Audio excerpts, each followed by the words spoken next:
Hello, welcome back. We are continuing on with our look at the circulatory system. Just about ready to wrap that up. We're looking at Chapter 20, at least about halfway through Chapter 20, and really how we look at the physiological aspect of the circulatory system. And as some of you are realizing, there's a lot more to this than just blood flowing through a bunch of tubes and returning into this hollow cavity that we call the heart and leaving again. That there is a lot that actually goes on and happens throughout this whole system. And not just physically.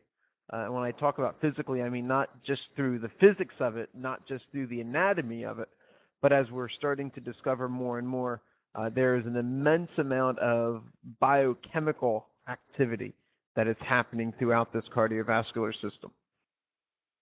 And so, why don't we go ahead and start looking at this part 1 of 2 of Chapter 20. That'll have us looking pretty detailedly at the biochemical aspect of the physiology of the cardiovascular system. We know that the makeup of all vessels contain multiple layers of tissue, and that within those vessels, all vessels, with the exception of capillaries, contain some amount of smooth muscle. Capillaries would not contain any smooth muscle because if it did, that would really prohibit its ability to conduct osmosis and diffusion, and so it would not be good anatomical processing for capillaries to have amounts of smooth muscle. We know that the contraction is going to occur due to the movement of calcium moving into the smooth muscle.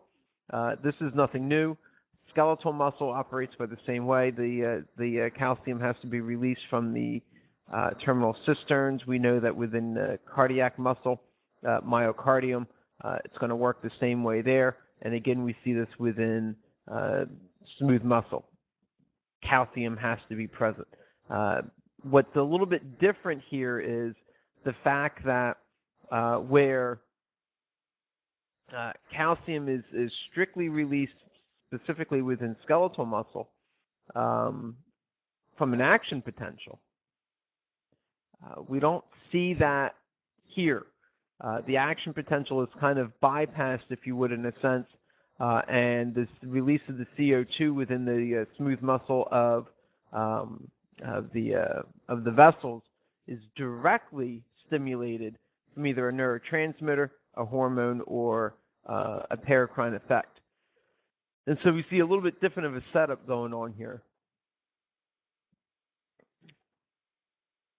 When we look at blood pressure, and let me just be perfectly clear about this, because this is, I think, some of the areas where people are having some difficulty. When we say blood pressure, what we are really talking about is the force that's exerted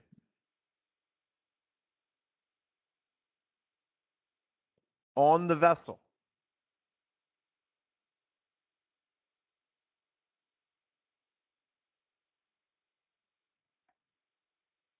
And if I could spell, surprise, surprise, this would be so much easier. Blood pressure is the force exerted on the vessel wall from the blood. And that's what blood pressure is all about. So when we say we're measuring blood pressure, we're not measuring how fast the blood is going through the specific vessel. We're not measuring the force at which that blood is going through, or how much force is being exerted on the blood to push it through the vessel. We're simply measuring how much force is that blood applying on the wall of the vessel. That's all we're measuring with blood pressure.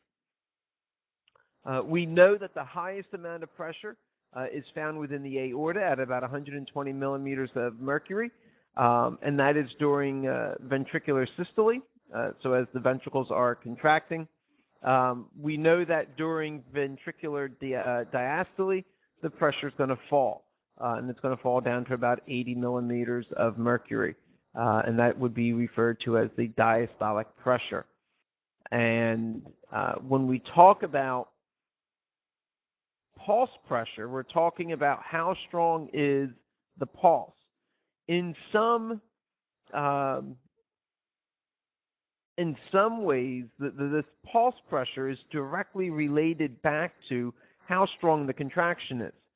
The stronger the ventricles are contracting, the more force that's going to be exerted on the blood, the more of a pulse you're going to have. So that if you're just laying back and not doing much, and let's say you're a fit person, athletically speaking, and you're just sitting back and you're chilling and you're watching your TV and not much is going on, your pulse pressure isn't going to be noticeable all that much.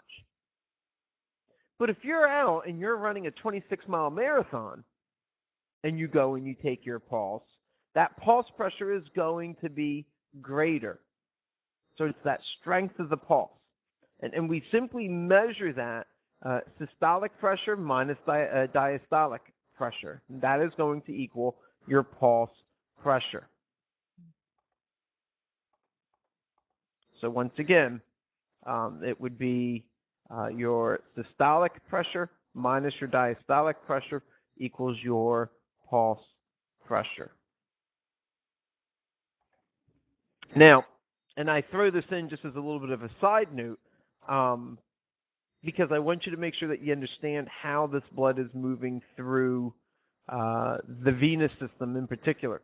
We mentioned the fact that within our veins, we've got these one-way valves that open and close in order to prevent blood from basically backflowing.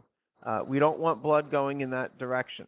We want blood always moving upward through the leg, through the venous system, into the heart.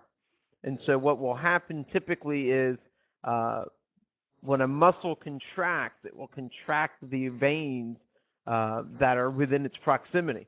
That will force the blood, let's say, hold on one second, that'll force the blood located in this area to move up into this chamber. When the blood enters that chamber, this flap is pushed open, and then the pressure of the blood itself backflows a little bit, closing those valves.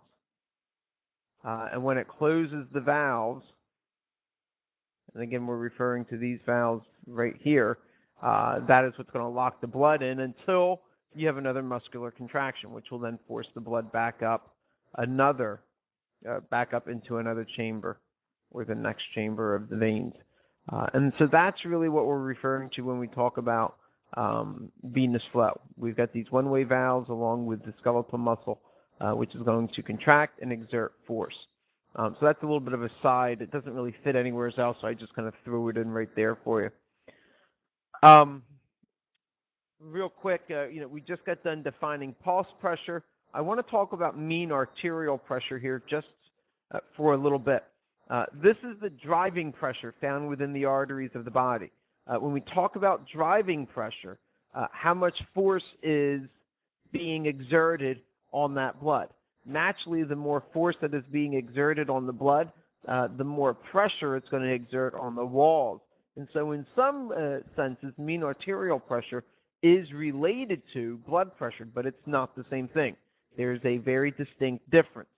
The distinct difference is MAP is how much force or how much pressure is being applied to the blood directly, whereas blood pressure is how much force the blood itself is applying on the walls of the vessels that it's flowing through. And so at any rate, mean arterial pressure is simply defined as the diastolic pressure plus 1/3 of the diastolic minus, or I'm sorry, 1/3 of the systolic minus the diastolic. Make sure you are familiar with how to operate this and how this works and everything else.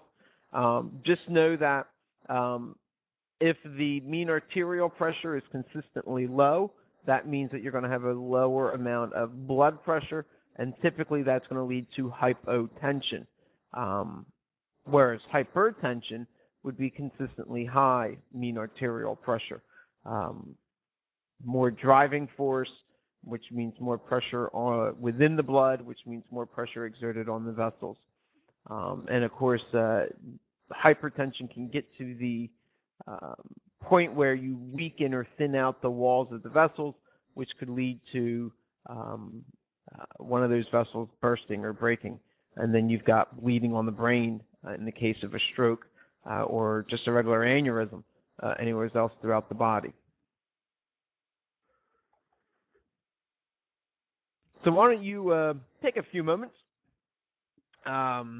If you need to at this point in time, you can pause the presentation. But see if you can go through and answer these 2 points here. A typical heart rate is 60 to 80 beats per minute. If the heart rate increases with the contribution of systolic pressure to MAP decrease or increase, and why would MAP decrease or increase? And why? And then you have young systolic pressure is 120 millimeters of mercury, and diastolic pressure is 68 millimeters of mercury. Now, what is my blood pressure? What is my pulse pressure? And what is my mean arterial pressure? You should, at any rate, end up with 3 different answers for that. And so, again, if you need to at this point in time, take a break, hit pause on the presentation, see if you can work through that, and then be ready to move on.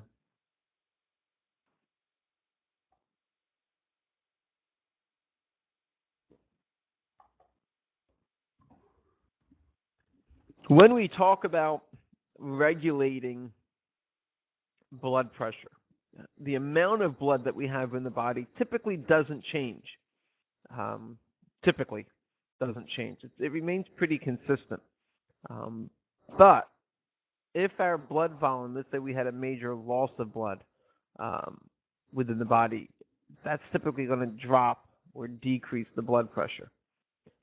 Let's say you have a blood transfusion and they're pumping blood into you, that is typically going to lead to an increase in blood pressure. And we also have the kidneys that we can work with as well. The kidneys can help to remove excess fluid. If we remove excess fluid, very often that can help to decrease blood pressure, or it can actually regulate not removing as much water from the blood, in which point we can either maintain or increase blood pressure. And so the kidneys have some control when regulating blood pressure, but keep in mind it's not the end-all and be-all. It is a very slow process, especially as compared to endocrine response. And speaking of that, through the sympathetic stimulation, and we'll get into this a little bit more in a couple slides here, but sympathetic stimulation within the heart is a much faster way of moving through the system.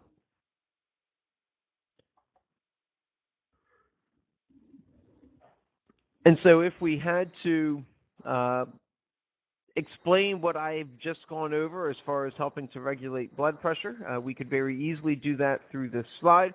I'm going to give you a couple seconds to look over this slide, and I'll be right back with you.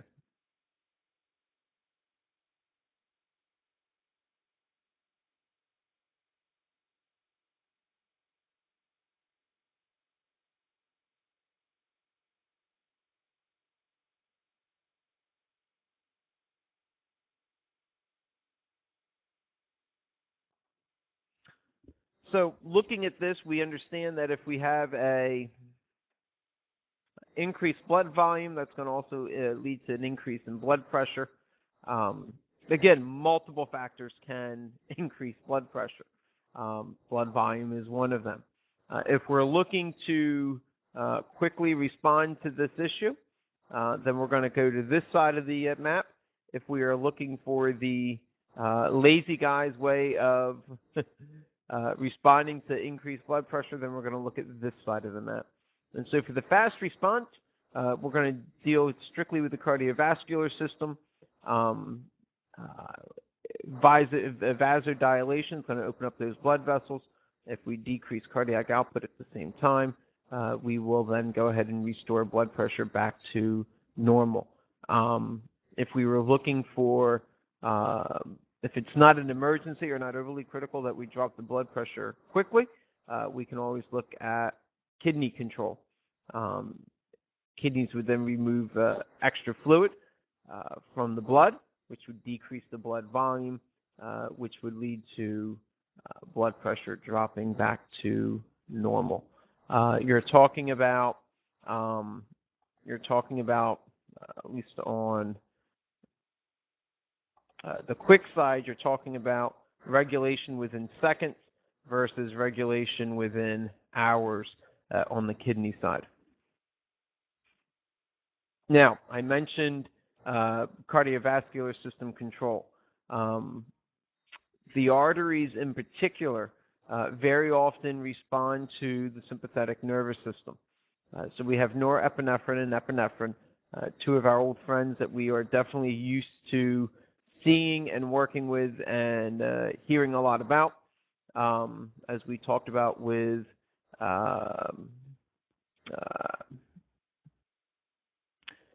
what was that system? The endocrine system and the adrenal glands. Here, though, we see them used in a little bit different of a fashion. If we have an increase in norepinephrine, then the vascular smooth muscle will cause constriction. If we reduce the amount of norepinephrine that we have, the muscles will lead to, or the muscles will go through vasodilation. Whereas if epinephrine is there, epinephrine will specifically work with smooth muscle found within the heart, found in the liver, as well as within the skeletal muscles.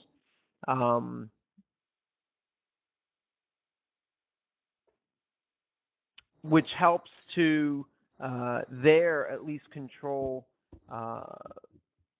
energy supply. That's the main reason for the liver, to go ahead and be able to supply enough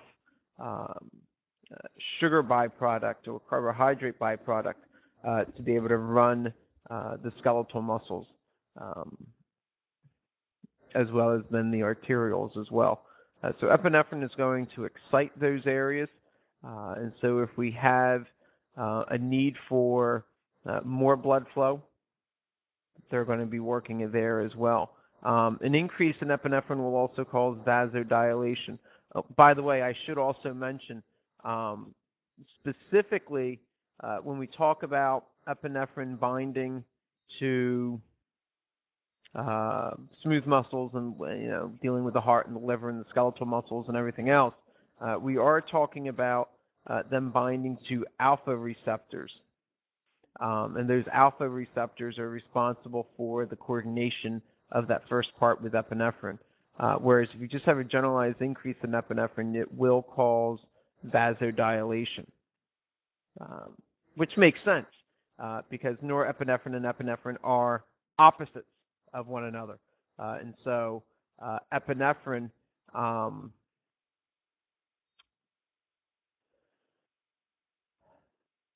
a name for epinephrine is adrenaline. And so you would think that if you would increase the adrenaline within the body, that you would definitely cause vasodilation or opening up. And so that would make sense. If we back off norepinephrine, the vessels are going to constrict. If you back off of norepinephrine, the vessels will relax a little bit, opening them up slightly. But if you need an even more boost from the vasodilation aspect, then we can also increase epinephrine as well. And again, this here is what we were just talking about. The epinephrine can also bind to the alpha receptors to cause vasoconstriction. And what this will do is it'll divert the blood away from the GI tract and send it to the skeletal muscles, send it to the heart, send it to the liver. More vital pieces of the puzzle when we're looking at maximizing the amount of blood that we have. We only have a certain amount of blood, and it can't be everywhere at all times and expect the body to work seamlessly and without any kind of issues. And so those alpha receptors are especially sensitive and designed to bind with epinephrine just for this reason.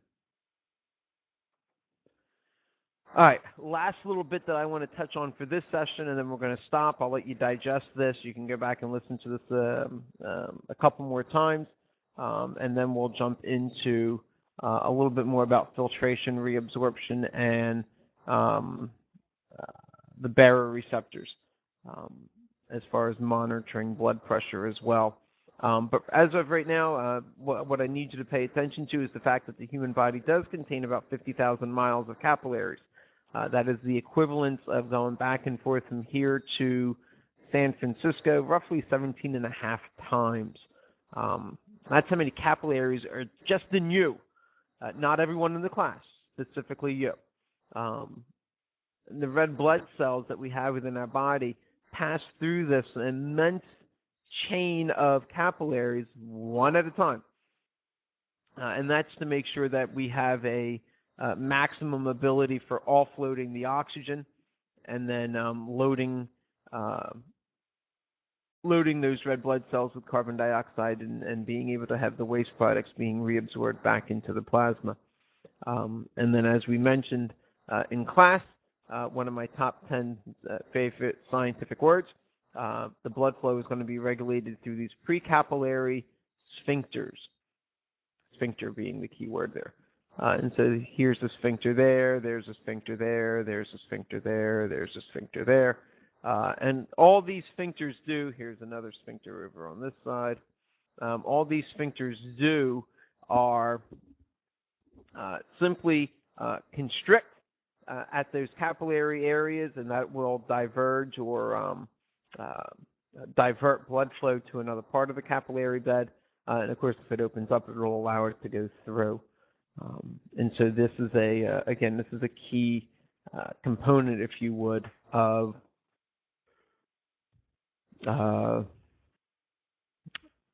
gas exchange and exchange in general within the capillary beds as the blood flows through the capillaries and come into contact with tissues and interstitial fluid. And so on that note, this is Professor Young. I'm signing off. Of course, as always, if you ever have any questions, feel free to email me, jot them down, ask me in class, whatever you need to do to get the answers that you need so that you are successful with what you are doing. Happy studying, and we'll see you a bit in class.